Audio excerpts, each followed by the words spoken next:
that stuff. Where did you get that one? Because I have a student with sensory needs. I have a friend who donated it.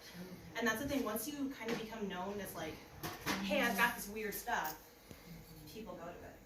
And I think it makes the room bigger having, I mean, the sled desks are just, you know, sled desks. But you have so much more room once you get them out of the room and do that. Sections. Maybe like that section. Maybe the bottom section and then versus the top section as two different cylinders versus one. So that's kind of nice. And like the writing here, and their writing is always, you know, messy. You can actually overlay something on top of that and say, okay, they did a great job, but this is, let me write it over so you guys can understand what they did.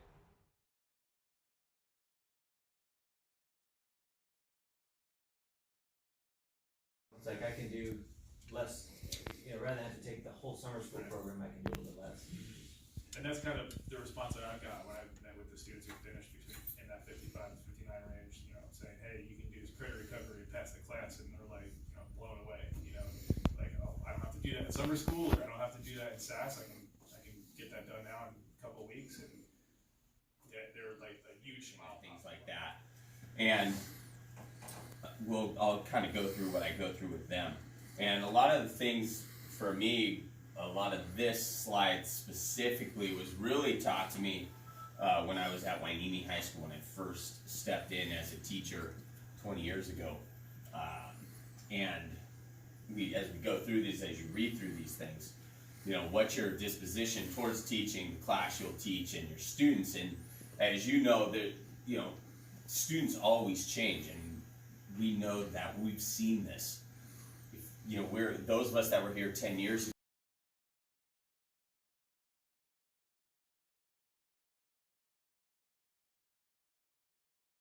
Stuff never came up. And one of the things is I think the labels are out there, so the kids just label themselves. I have anxiety. I'm like, you have teen angst. I have that too. But it's all labeled in such a way that I'm just seeing more and more like kids that are it's so heavy on them. So this is the big one that I want to talk about is stress, and it's kind of a cool thing that can go cross-curricular. Hopefully you have something you can use. We can even try it ourselves in here, so we should get that out of this today. But stress is so high. There was an article in some magazine that I get that talked about stress at an all-time high.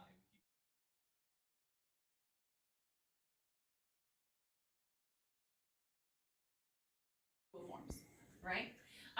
Start editing. So if you have that worksheet that you want to create, you can go ahead and start typing in. I have a few tips for you though, okay? If you're going to use this with your students. I do turn off the restrict to users in MUSD in settings because I don't necessarily want to require their email address to be collected. Way to do it. That helps inform you later for, hey, everybody's going to need help on this item. This is what we need to do. Then, like I said, I use it for like a restroom visit log. Obviously here you gotta let them go at any time, but it would help you then to say, okay, now I know who's been out of class every day consistently. That way if there's been a problem of kids vaping and it's this group, I can say, well, they were always out at this time. Kind of help back myself up and just give myself more data to work off of. You can even do stuff like if you have awards, student of the month, stuff like that.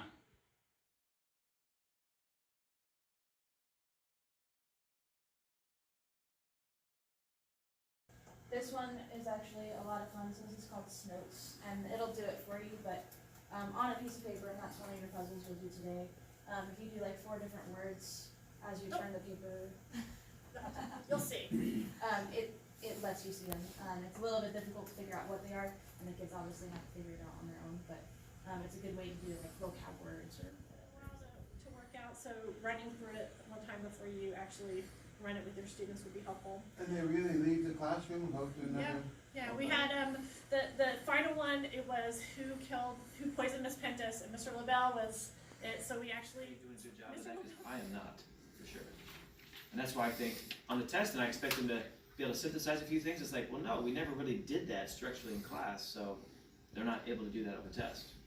So what are we doing to take what the Carnegie problem sets are doing, and then going from that and saying, okay guys, what's the main event here? Because that's the learning objective at the beginning, but we're really circling back and saying, what did we learn today about linear regression? And there are thousands of them out there that you can at least download.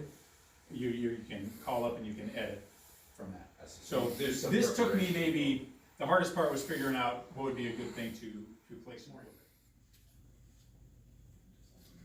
So when you see me, you'd say hi. Good morning. Perfect. Nice and simple. You guys got it? So I also want to show. There you go. Okay. Smell the paper. Whew. Burned. No, yeah, I can tell. It didn't punch a hole in it. It burned a hole in it through kinetic energy being transferred to heat. Concept.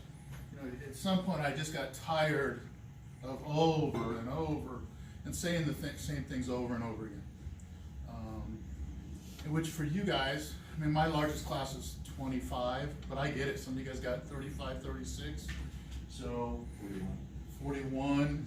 So as I started looking at this thing, I said there's got to be a way to try to control the behavior a little bit, because they're all addicted to it. Send me an email, and then That's a good idea. it's just you and me, and then we can. Or before or after class. Yeah, I mean, yeah, obviously before after class lunch, I'm always in there, but sometimes just an email will be like, this is my issue, and it could be like little. Just is. So, especially when you're into what you're talking about, when you're into what you're doing in a gymnasium. I mean, all the way across. Different from this. You already should be set up as a teacher, or you will be. Teacher. If you're a student, you want to set your role as student, and if you're a teacher, you want to set it as teacher. Their own community, and sometimes the at-risk kids need a little bit more help in facilitation and creating that. Need either one. It works really. It kind of creates an environment that is nice and easy to learn in. I use the online assessments, which is directly connected to Q. So when you do it, you push the grade book, it automatically goes in your grade book. All you have to do is mark graded. I don't know if anybody has encountered that where, they don't have it, they don't have to do the work, so. Well, I also have a filing cabinet. They don't leave my classroom. Yeah. So I have a 4-drawer filing cabinet, and then I have a hanging file for every single student. And then they pull them out at the beginning of class, they put them back in at the end of class. We have a library of 4 o'clock, but I mean yes, but it's for the same thing, because if the student, they'll try that and they'll say, well, I don't have the work today, I don't have my spiral, I can't do the work. Well, they're gonna do the work no matter what, so if they don't come prepared, you hand them a piece of paper, you hand them a pencil, don't make a big deal out of it. And then it'll show you all of the tasks, you're getting to the same information, there's just a lot of ways to get to that information. And so it never expires, right? So no, it doesn't, because it just anytime. goes to the, whatever. It's out in there. their cloud, not ours, Exactly. because you're paying this $7 a For the year, server or whatever. so it's wherever it's stored there. Okay, cool. Yeah. Connie, so, I'll make a key for my tests, and then sometimes I will realize, how come so many people are getting it wrong, and I'm wrong on it? And then, just like what you're saying, and then, can you, what do you do? Do you Here's the edit funny it? thing, because I just did this. So what I did is I did a half-life wrong. I'll admit it, I did it wrong. Oh, she did it. Yeah, because I was giving it to Trina too, so it was not just my classes. So I did it wrong. So say the answer I know was B, and I scanned my thing. I don't know where your B is, but the answer was C. So I went back to the actual key where it says scan key, and this comes up. I changed it to C, got rid of B, and it corrected all of them and gave them all the higher score. Without you having to redo them again? So you don't have to go back through And it. so, Oh my goodness. and that's